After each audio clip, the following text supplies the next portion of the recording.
What's the meaning of Chariots of Fire?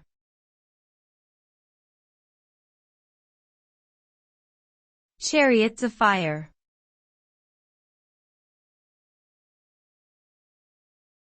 Chariots of Fire.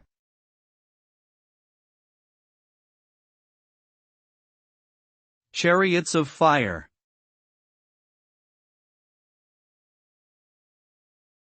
Chariots of Fire.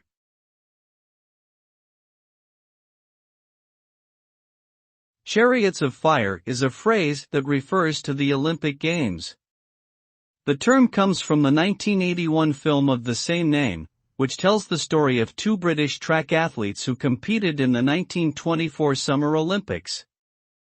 The title song, composed by Vangelis, became iconic and is often associated with the Games.